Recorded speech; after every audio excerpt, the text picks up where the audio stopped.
의지할 대상을 바로 선택해야 되는데 선택을 잘못하면 문제가 되겠죠. 여기 진실치 못한 사람, 그죠? 신의가 없고 자기 이익만을 위해서는 수단 방법을 가리지 않는 이런 사람들입니다. 이러한 사람들을 의지하는 사람은 마치 부러진 이로 씹거나 위곤된 발로 걸을 때 이로 말할 수 없는 고통이 수반되는 것처럼 큰 고통을 안겨다 준다는 겁니다. 그러니까 어려움에 처했을 때 신실하지 못한 자를 의지하려고 하는 것은 오히려 실망과 고통을 가중시킬 뿐입니다. 이사야 선지자가 활동했던 당시 그 남유다는 아수르가 남진 정책을 가지고 있었거든요.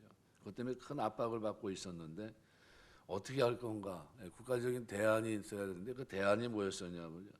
남유다 관료들이 애굽과의 동맹을 통해서 이것을 극복해 보자 그랬던 겁니다.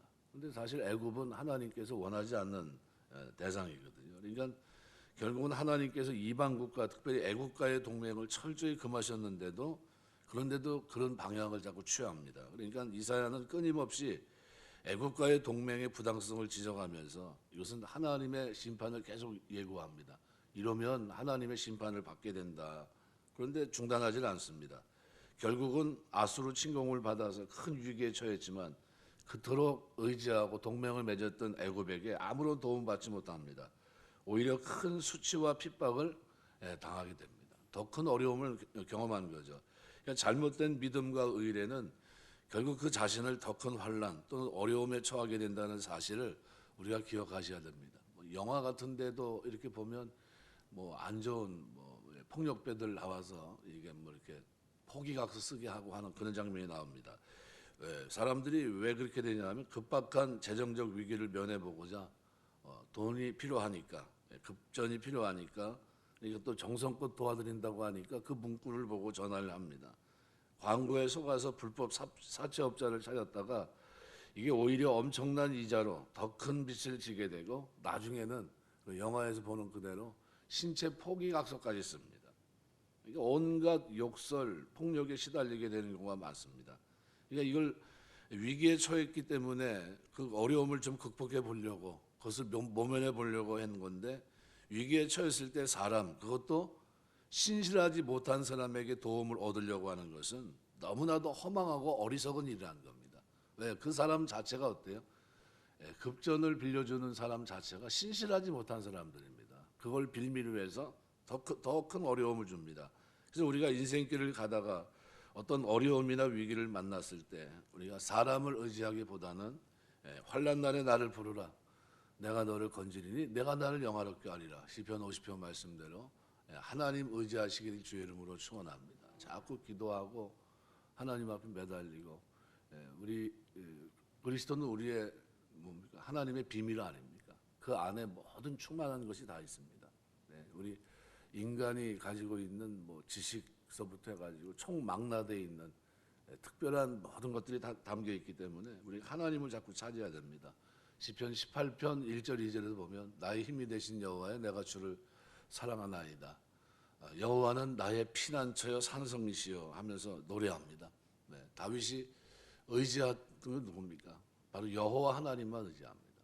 왕으로서 자기의 어떤 힘, 능력, 자기 주변의 세력들 얼마나 좋은 조건을 만들 수 있는 그런 위치에 있었지만 근데 늘 어떻게 합니까? 하나님만 의지합니다. 인생길 가는 동안에 아무리 힘들어도 사람을 의지하지 않습니다. 심지어 위기에 있을 때 너는 왜 사람들 의지하지 않느냐 할 때 나는 어떻게 해요? 그때 나는 하나님께로 향했다고 그랬거든요. 그러니까 다윗이 살아가면서 일평생 하나님 의지하며 살아갑니다. 그게 신앙의 자세고 그것이 하나님 보실 때 아름다운 모습이 아니었나 생각이 됩니다. 시편 118편 9절 기록하는 대로 여호와께 피함이 방백들의 신뢰함보다 낫다 그랬어요. 또 이사야 2장 22절에도 보면 너희는 인생을 의지하지 말라. 그의 호흡은 코에 있나니 수에 칠 가치가 어디 있느냐. 여기 진실치 못한 자를 의뢰하는 의뢰라고 되어 있는데요. 이게 미브타우 뽀게드 이렇게 되어 있습니다.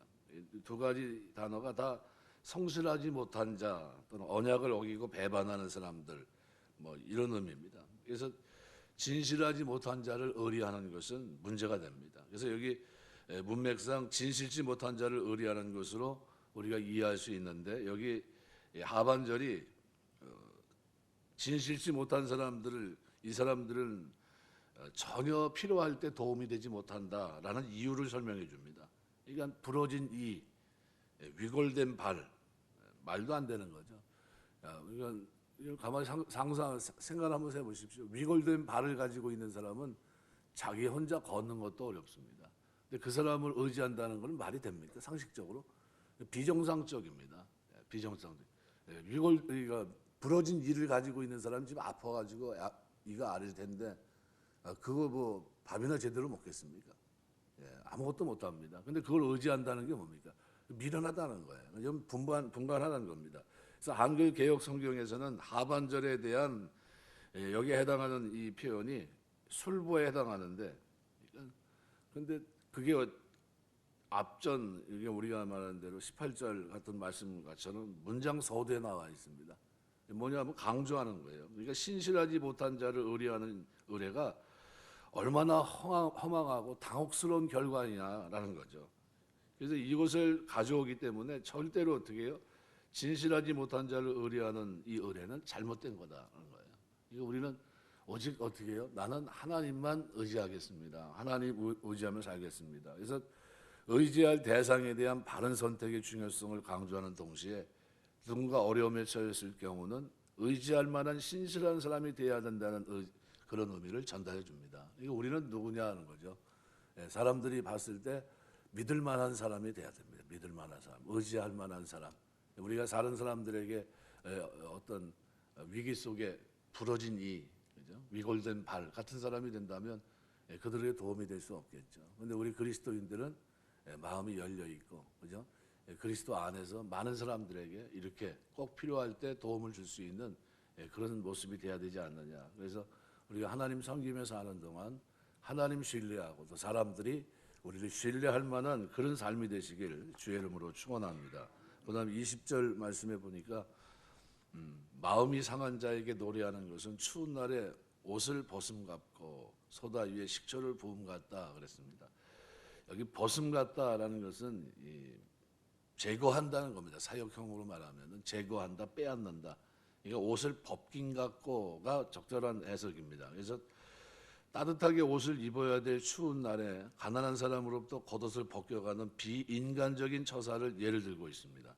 신명기 24장 12절 17절에서도 하나님에 의해서 금지된 행위를 염두에 둡니다. 왜냐하면요, 과거에는 옷이 재산입니다. 그래서 저당을 잡더라도 저녁에 옷을 주라고 그랬어요. 왜요? 덮고 자야 되니까. 팔레스타인 지역 자체가요, 낮에는 뜨겁고 밤에는 춥습니다. 추운데 아무것도 덮지 못하고 쉽게 옷을 뺏었다는 건 뭡니까? 그거는 뭐 견딜 수가 없는 겁니다. 이건 불가능한 얘기죠. 그래서 옷을 벗음이라는 이 표현은 원문상 옷을 벗기는 겁니다. 그래서 상황에 맞지 않는 행동을 말합니다. 또 여기 소다라고 되어 있는데 고대 세척제로 쓰이던 것을 오늘날에는 뭐 질산칼륨, 뭐 탄산소다 이렇게 알려진 물질인데요. 강한 산성을 띠는 초를 부으면 거품과 함께 격렬한 반응을 일으킵니다. 그러니까 노래가 아무리 좋은 것이라 해도 마음이 상한 자 앞에서 부르게 되면 오히려 추위 속에 떠는 자의 옷을 벗기고 소다 위에 초를 붓는 것처럼 그에게 고통을 가중시키고 분노만 일어나게 한다는 겁니다. 때문에 본전은 아무리 좋은 것이라 할지라도 때와 상황에 맞지 않으면 도리어 역효과를 일으키기 때문에 항상 상황에 대한 분명한 파악과 상대에 대한 세심한 배려가 있어야 된다는 것을 기원합니다. 우리가 사람들을 보면서 내 형편에 맞추는 게 아니라 상대방을 헤아리는 이런 것이 좀 필요하다는 거죠. 윌리엄 크라크라는 교수가 자기 저서에서 이런 이야기를 담아놨습니다. 하숙집을 운영하는 한 할머니가 그녀가 매우 자상해서 자기의 집에 묵으러 오는 사람들에게 파이를 구워서 대접하는 것이 낙이었다고 합니다. 어느 날 청년이 들어왔는데 여느 때처럼 정성껏 파이를 구워서 청년을 대접하게 됩니다. 근데 청년은 파이가 몸에 잘 안 맞았는지 한사코 거부합니다. 하지만 너무나 친절하게 거듭 권하고 또 권하고 하니까 이 할머니 정성을 무시할 수 없어서 그 청년은 이것을 먹고 그날 밤 소화불량으로 죽고 말았다는 겁니다. 이러한 이야기의 제목이 신문에 뭐라고 났냐면 친절로 사람을 죽이다라는 거예요. 무슨 말이냐면 그 청년은 지금 속에 말 못할 사정이 있고 뭐 진짜 밥을 먹어도 어떻게 거칠거칠한 겁니다. 돌같이. 뭐 그냥 굉장히 힘든 상황입니다. 그런데 그 상황에서 어떻게 해요? 자기가 맞지 않는 이 파일을 자기 몸에도 맞지 않는 저 먹으면 안 되는 이거를 너무 권하니까 먹은 겁니다. 그래서 결국은 그로 인해서 그냥 죽고 마는 불행한 모습을 담고 있습니다. 어떤 분은 어려운 일을 당해서 상심해 있는 교우를 위로한다고 찾아가서 자기가 받은 축복을 열심히 얘기합니다. 그러면 안 되겠죠. 예? 그건 말이 안 됩니다. 또 어떤 분은 문제를 당해 근심 속에 있는 성도를 향해 가가지고 야단쳐요. 무조건 믿음이 없다고 야단치고 또 죄가 있어서 심판을 받는 것이니 회개하라는 말만 거듭합니다. 간혹 상담받는 것 내용 중에 이런 것들이 있어요. 교회를 갔는데 그냥 야단 맞고 그래서 교회를 지금 안 나간다는 거예요. 왜 그러냐 그랬더니 무조건 죄 때문에 이렇게 된 거라는 거죠. 우리 이단들의 특징이 이제 그런 겁니다. 죄로 자꾸 몰아가요. 자기의 죄. 그래서 뭐 재채기하는 것도 죄라고 뭐 얘기하잖아요. 재채기하는 것도 말도 안 되는 얘기를 거의 덧붙여가지고 막 합니다. 말이 안 되죠. 그러니까 전혀 상대방을 고려하지 않는 거예요. 복음을 전한다고 하면서 경무로 지친 사람들이 가득 차 있는 저녁에 얼마나 피곤합니까? 그죠? 근데 그 분주한 시간에 그냥 꽉 차 있는 그 속에서 지하철을 휘젓고 다니면서 험상궂은 얼굴 표정과 함께 쇳소리 내면서 예수 안 믿으면 지옥 간다고 지옥불에 떨어진다고 하는 말로 공포 분위기를 조성한다. 그럼 뭐 자기는 뜨거운 마음이 할지 모르지만 듣는 사람들은 어때요? 듣는 순간 거부감입니다. 비호감이고 특히 저 사람 뭐 자기만 생각하나 하는 거죠. 그러니까 요즘은 비인격적인 그런 모습입니다. 그러니까 사람마다 각 사람에 대한 성령의 은사가 다르듯이 각 사람을 향한 하나님의 섭리도 다릅니다. 그래서 우리는 모든 사람의 형편 상황이 한결같지 않다는 것을 늘 잊지 말아야 됩니다. 경치를 보면서도요. 사람의 형편에 따라서 경치가 다르게 보입니다. 다 똑같이 멋있는 게 아니에요. 경치를 보는 사람의 상황에 따라서 다르게 보는 게 인간의 심리입니다. 우리가 이런 것들을 기억해 본다면 복음을 전할 때에도 때와 상황을 고려하는 이 세심함을 잊지 말아야 됩니다. 고린도전서 9장에 보시면 20절에서 22절까지 사도 바울이 한 영혼이라도 더 얻기 위해서 이방인에게는 이방인처럼 유대인에게는 유대인처럼 율법 없는 자에게는 율법 없는 자처럼 자기가 그렇게 살아갑니다. 아무쪼록 한 영혼을 구원할 수 있다면 나는 어떻게 그 사람에게 맞춰주겠다는 거예요. 그럼 율법이 없는 사람입니까? 아니잖아요. 바리새인 중에 바리새인이고요. 누구보다도 뛰어난 학자고요. 왜 그렇게 살아야 되는지를 정확하게 아는 사람입니다. 그런데 어떻게 해요? 그런데 그 사람의 형편과 처지를 헤아리겠다는 거예요. 그 사람이 받아들일 수 있고 서로가 공감할 수 있는 그 자리까지 내가 내려가겠다는 거예요. 그래서 아무쪼록 그 영혼을 구원할 수 있다면 나는 나 자신을 낮추겠다는 거예요. 우리 주님이 이 땅에 오신 것도 그런 의미로 이해하시면 좋을 것 같습니다. 그래서 70인역은 상처 위에 초를 부음 같다라고 표현하고 RSV 성경은 본문을 그리고 상처 위에 식초를 붓는 것처럼 상처 위에다 식초를 부으셨습니까? 한번 장난친다고요. 제가 스프레이 가지고 파스를 가지고 막 이게 뿌리다가요. 눈에 한번 이게 뿌려진 적이 있습니다. 세상에 뭐 눈을 뜰 수는 없고요. 닦을 수도 없고 어떻게 힘든지 뭐 말로 표현할 수가 없겠더라고요. 예. 상처 위에 초를 부으면 얼마나 시리겠습니까? 원래 뭘 보여야 됩니까? 부드러운 기름이에요. 이게 부드러운 기름으로 고통을 완화시켜줘야 될 상처에 초를 부어 아프게 한다. 그러면 상식적으로 뭐라 그럽니까? 거기다 초를 왜 부어? 이렇게 얘기할 겁니다. 말도 안 되잖아요. 그런 행동들이. 그러니까 우리가 이 상대방을 어떤 상황에 맞는다는 것이 상황을 이해한다는 것이 그만큼 중요합니다. 그래서 이 생각 없이 경솔한 위로가 어처구니 없는 결과를 가져다 줄 수 있고 마음이 상한 자를 위로하는 일에 지혜가 필요하다는 사실을 오늘 본문은 분명히 말합니다. 그래서 잠언 15장 23절 보면 사람은 그 입의 대답으로 말미암아 기쁨을 얻나니 때에 맞는 말이 얼마나 아름다운 거 그랬고요. 이사야 50장 4절 보면 주 여호와께서 학자의 혀를 내게 주사 나로 곰핍한 자를 말로 어떻게 도와줄 줄을 알게 하시고 아침마다 깨우치시되 나의 귀를 깨우치사 학자같이 알아듣게 하시도다. 새벽에 기도할 때마다 늘 제가 하는 기도 제목입니다. 평생 기도 제목이 학자의 혀를 허락하사 학자와 같이 주의 말씀 알아듣게 하시고 깨닫게 하셔서 바르게 전달할 수 있게 달라고 하는 기도 제목을 늘 가지고 있는데요. 우리가 살아가면서 오늘 본문의 이 내용은 상황에 맞는가, 그죠? 아무리 그것이 맛있는, 그죠? 파이라 할지라도 그 사람이 어떻게 이미 마음이 상해서 큰 고민 속에 있는데 그 친절함으로 먹게 했더니 어떻게 됐습니까? 그냥 얹혀서 죽은 겁니다. 이건 뭐예요? 그 상황이 먹을 상황이 아니거든요. 그 무슨 일이 있었는지 자초지종을 먼저 알아봐야 되겠죠. 그리고 그때는 어떻게 해요? 위로를 해줘야죠. 파이가 위로가 아니라, 그죠? 다른 것이 위로가 될 수 있겠죠. 그래서 오늘 본문은 20절 말씀, 마음이 상한 자에게 노래하는 것은 추운 날에 옷을 벗긴 것 같고 소다 위에 식초를 부은 것 같다. 마음이 상한 자는 어떻게 해요? 그 앞에서 노래하면 안 되겠죠. 마음이 상한 자는 같이, 그래서 성경에 보시면 예수님께서 오셨는데, 그죠?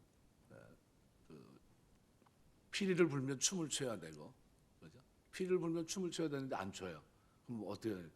그리고 뭐 눈물을 흘리면 가슴을 쳐야 되고, 그런데 그게 맞는데, 그런데 피리를 불어도 춤을 추지 않고 눈물을 흘려도 가슴을 치지 않는, 애통하지 않는 그 시대 사람들을 보면서 질타하셨거든요. 예수님이. 부모님 전혀 상황에 맞지 않는 행동이죠. 그러니까 상황에 맞는 행동을 한다는 것이 굉장히 중요하겠죠. 그리고 우리가 살아가면서 이렇게 상대방을 이해하려고 많이 노력해야 된다는 거죠.